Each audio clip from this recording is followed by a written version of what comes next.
네, 평안히 좀 주무셨습니까? 예, 수요일 아침 말씀 시편 18편 두 번째 말씀 오늘 함께 좀 생각해 보도록 하겠습니다. 오늘 말씀을 한마디로 요약하면 어떻게 이야기할 수 있냐면 31절에 시인이 이야기하고 있는 것처럼 여호와 외에 누가 하나님이며 우리 하나님 외에 누가 반석이냐. 예, 요 구절이 이제 18편 후반부를 이끌어가는 구절이라고 볼 수 있습니다. 그래서 18편은 후반부는 시인이 누가 하나님이며 우리 하나님 외에 누가 반석이냐라고 하는 것, 그에 대한 대답은 하나님 외에는, 여호와 외에는 하나님이 없고 여호와 외에는 반석이신 분이 없다라고 하는 결론을 이끌어내는 질문이거든요. 그 이후에 있는 이야기들은 바로 이것에 대해서 왜 시인이 여호와만이 하나님이 될 수 있고 또 여호와가 내 반석인가라고 하는 것을 설명하는 그런 부분으로 구성되어 있습니다. 그 구성에서는 약간의 좀 특이한 점이 있긴 한데요. 조금 이따가 다시 말씀을 좀 드리도록 하겠습니다. 우리가 처음에 좀 생각해 봐야 될 건 이런 것이죠. 수학적으로 질문하면서 시인이 이제 들어갔는데 여호와 하나님만이 어 진짜 하나님이다. 혹은 여호와만이 반석이다라고 이제 시인이 질문하면서 그 대답을 이끌어내는 것을 볼 수 있는데 이런 점에 있어서 시인이 이야기하려고 하는 하나님은 성경책 안에만 갇혀 있는 하나님이나 혹은 이론 속에만 계신 하나님이 아니라 시인의 일상의 삶으로 오셔서 함께 역사하시고 동행하시고 시인이 걸어간 인생의 걸음을 함께 걸어간 하나님이라고 말할 수 있는 것이죠. 특별히 이제 이후에 펼쳐지는 상황을 보면 시인이 전쟁 가운데 있다라고 하는 걸 알 수 있는데 특별히 우리가 이것을 다윗의 경험이라고 생각을 한다면 그게 왕이 되기 전에 혹은 왕이 되고 나서도 계속해서 하나님께서 함께 하셨던 그런 전쟁에서 경험한 하나님을 노래한다라고 볼 수 있습니다. 이제 우리가 생각할 때에 시인의 이런 첫 번째 고백을 좀 보면 '하나님 외에.'라는 말이 참 우리에게 많은 걸 생각하게 하거든요. 내 삶과 내 신앙도 하나님 외에 하나님만 이렇게 이해하고 또 실제로 그렇게 동의하고 내 삶도 그런 동의에 따라서 따라가고 있는지를 좀 생각해 볼 필요가 있습니다. 내가 진짜로 이 생각에 동의하고 있느냐 아니냐라고 하는 것은 하나님의 말씀에 내가 얼마나 순종하고 있는지를 따져보면 알 수 있거든요. 아주 작고 사소한 것에서부터 내가 하나님의 말씀을 지키고 순종하고 있는가 라는 것을 확인해 보면 내가 얼마나 하나님만 섬기고 있는지 혹은 하나님 외에 그 무엇인가를 안전장치로 잡고 있는지를 좀 생각할 수 있습니다. 어 한 걸음 더 나아가서요. 내가 왜 자꾸 하나님 외에 시인이 고백하는 "누가 하나님이냐? 여호와가 하나님이 아니냐?"라고 이야기를 하는데 실제로 살아가다 보면 일상에서 내가 하나님 말고 다른 그 무엇인가를 자꾸 잡으려고 하고 잡아야 될 것처럼 보이기도 하잖아요. 그게 사실 주변의 사람들이 많이 그러고 있어서 나도 그렇게 따라하는 건지도 모르는데 진짜 왜 그럴까?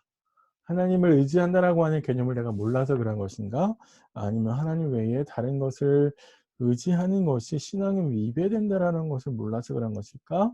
아니면 내 안에 세상을 향한 두려움이 가득해서 그럴까라고 하는 점, 그런 점에 있어서 몇 가지 좀 아침에 '내가 진짜 하나님을 의지하는 건 맞나? 하나님만 내가 섬기고 있는 건 맞나?' 네, 좀 아침에 생각해 봤으면 좋겠고요. 두 번째는 그래서 시인은 하나님만이 왜 유일하신 여호와이신가? 왜 하나님만을 내가 반석이라고 이야기하시는가?'라고 하는 것을 32 절부터 45 절까지 쭉 길게 설명하는데 설명하는 방식이 어떻게 설명하냐면 하나님이 요렇게 해 주셔서 특별히 하나님이 처음에는 전쟁에서 이기게 할 수 있도록 준비케 해 주셔서 시인이 "이길 수 있게 되었습니다."라는 말로 설명을 합니다. 그래서 32 절부터 36 절까지는 하나님이 전쟁에서 완벽하게 준비케 해 주셨습니다. 그래서 시인이 고백하기를 "내가 전쟁에서 적을 꼬꾸라뜨려서 완벽하게 이길 수 있을 겁니다. 라고 확신합니다." 이렇게 설명을 하고요. 또 더 나아가서 하나님이 "실제로 전장에 승리케 하셨습니다. 그래서 내가 적을 완전히 섬멸할 수 있게 되었습니다." 요렇게 39 절부터 41절, 42 절까지 요렇게 설명하고요. 더 나아가서 하나님이 이제 이기게 하셨으니까 그 결과가 어떻게 됐느냐. 하나님이 나로 이방의 여러 나라 가운데에서 으뜸이 되게 하셨습니다.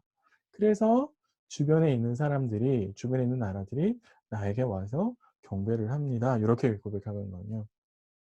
이제 우리가 이해해야 될 건 뭐냐면 시인이 표현하는 요 방식이 참 중요합니다. 어떻게 하냐면 하나님이 하시니까 시인이 그 하나님 한 것을 따라가죠. 하나님이 준비케 하셨으니까 내가 이길 수 있다고 생각하고, 하나님이 승리케 하셨으니까 따라가서 그 하나님이 승리케 하신 현장에 가서 적들을 물리치죠.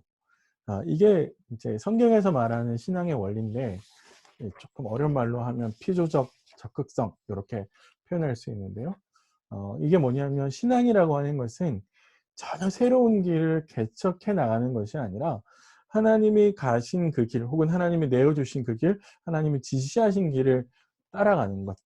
그게 바로 인제 성경에서 말하는 신앙이라고 할 수 있는 것이죠. 네. 그래서 그런 점에 있어서 이제 이 아침에 우리가 생각해 봐야 될 것 같은데요. 하나님이 '내 인생을 어떻게 이끌고 가시고 계신가?'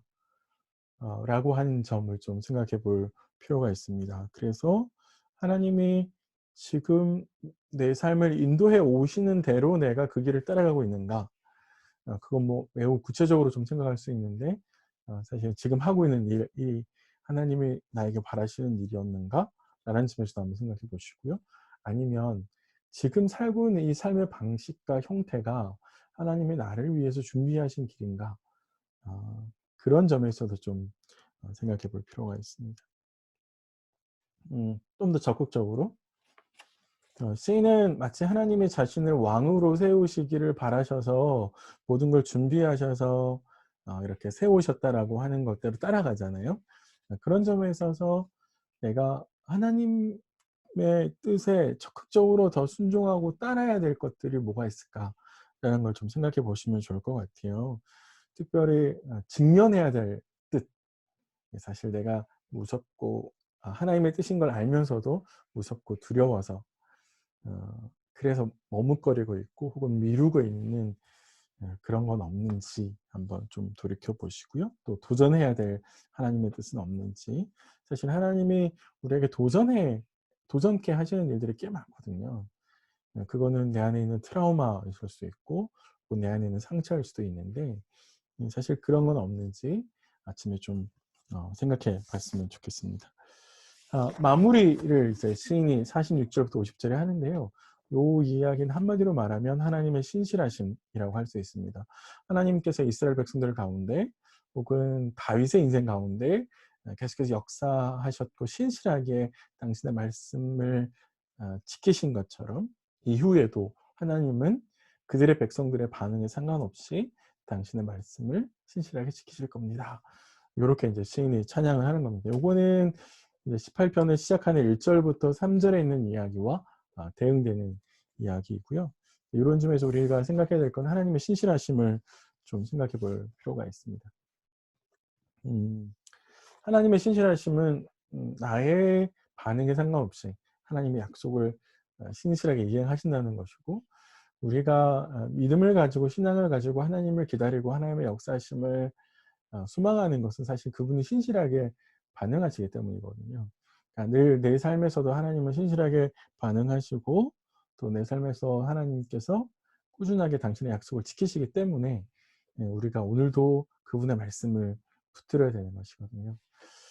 그런 점에 있어서 좀 돌이켜 보시면서 하나님이 앞으로 나아가기 위해서요.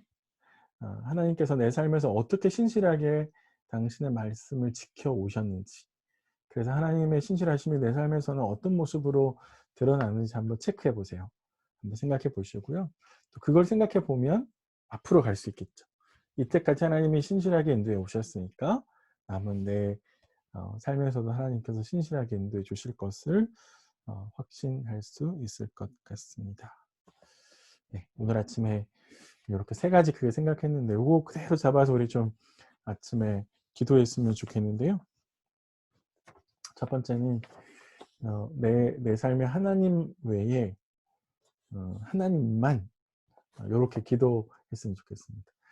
내 참 주인 되신 하나님께 내가 모든 것을 내려놓고 하나님만 섬기고 하나님 외에는 그 어떤 것도 섬기지 않는 그런 사람이 될 수 있기를, 또 그렇게 좀 결단하고 내 삶에 찾아오는 그런 유혹들을 좀 절연히 끊어낼 수 있도록 하나님께 그렇게 기도했으면 좋겠다라는 생각이 들고요. 두 번째는 하나님이 제시하신 길을 좀 보여달라고, 아침에 또 깨닫게 해달라고 기도했으면 좋겠고요. 또 하나님께서 열어주시고 깨닫게 해주시는 그 길을 용기를 내어서 그것이 어렵고 힘들어도 잘 극복해 가고 또 직면할 수 있는 그런 힘과 지혜를 하나님께 달라고 좀 기도했으면 좋겠고요. 세 번째는 하나님의 신실하심을 생각하고, 그래서 하나님께서 말씀대로 살아가는 이 인생의 길에서 늘 함께 하실 것을 믿으면서 그런 믿음과 인내를 하나님께서 좀 주시기를 이 아침에 기도했으면 좋겠습니다. 그래서 오늘 아침에는 하루 종일 여호와 외에 누가 하나님이 될 수 있는가, 요 한 구절의 말씀을 좀 계속 되뇌이시면서요, 오늘 하루 좀 힘을 내셔서 하루를 좀 보내셨으면 좋겠습니다. 다윗 선생이 함께 하신 하나님께서 오늘 저와 우리의 삶에 또 함께 해 주시기를 간절히 바라봅니다. 오늘 하루도 주님 안에서 평안하십시오.